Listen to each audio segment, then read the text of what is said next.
Guys, good evening. কেমন আছো তোমরা? আজকে দেখো নতুন একটা রেসিপি করছি। দুপুরবেলায় তোমাদের সামনে শেয়ার করছি কিভাবে রেসিপিটা বানাবো, সেটাই তোমাদেরকে দেখাচ্ছি। এটা হচ্ছে পাবদা মাছ। দেখো, তো পাবদা মাছটা আমি কালকে এনে ভেজে রেখে দিয়েছিলাম, আজকে সকালবেলা বের করলাম। একদম ঝটপট বানিয়ে ফেলবো, গরম গরম ভাতের সাথে খুবই টেস্টি। সর্ষে আর ওই যে কাঁচা লঙ্কা, এটা আমি এখন পেস্ট করব। আর তারপরে কিভাবে বানাচ্ছি পাবদাটা তোমরা দেখো, সঙ্গে থেকেও একদম পুরো ভিডিওটা দেখতে হবে, না হলে বুঝতে পারবে না কি করে আমি পাবদা সর্ষে বানাচ্ছি। আমি এখন সর্ষেটাকে পুরো পেস্ট করে নিয়েছি, কাঁচা লঙ্কা আর সর্ষেটা। এবার আমি কড়াইটা ধরিয়ে দিয়েছি। আমি লোহার কড়াই করছি, লোহার কড়াই খাওয়াটা খুবই ভালো বলে সেই জন্য আমি সবসময় লোহার কড়াই ব্যবহার করি। আমি একটু সর্ষের তেল দিয়ে দিচ্ছি। সর্ষের তেলটা দিয়ে দিলাম।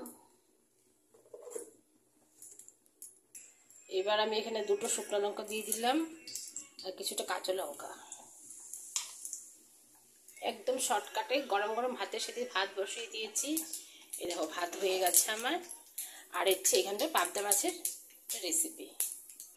এবারে যে পেস্টটা আছে আমি এখানে দিয়ে দিচ্ছি।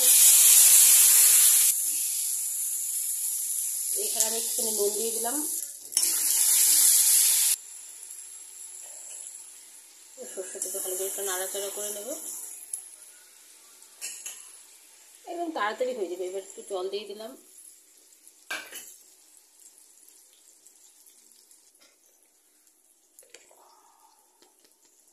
এখানে 1 চামচ মতো হলুদ দিয়ে দিলাম। আমি হলুদটা একটু বেশি খাই, সেজন্য একটু হলুদটা বেশি দিয়ে দিলাম। এবার একটু শুকনো লঙ্কার গুঁড়ো দিয়ে দিলাম। আমি একটু গুঁড়াটাই বেশ ভালোবাসি সানরাইজে।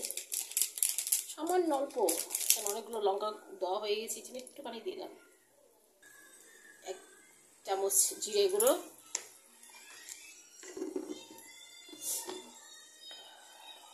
এবার দেখাটা আমার মোটামুটি হয়ে গেছে। এই সর্ষে বানাতে বেশিক্ষণ টাইম লাগে না, একদমই চটপট হয়ে যায়। এবারে যে মাছগুলো যাচ্ছে সেটার মধ্যে দিয়ে দিচ্ছি। মাছটা দিয়ে দিলাম।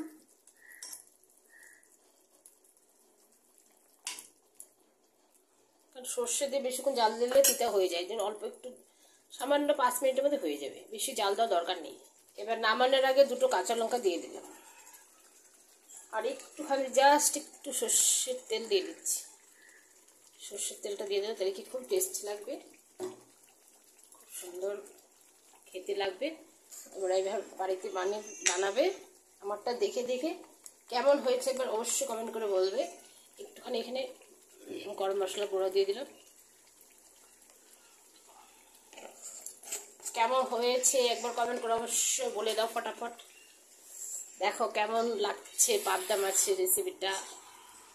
গরম গরম ভাতের সাথে খেতে কেমন লাগবে অবশ্যই তোমরা বুঝতে পেরেছো যে কত সুন্দর লাগছে।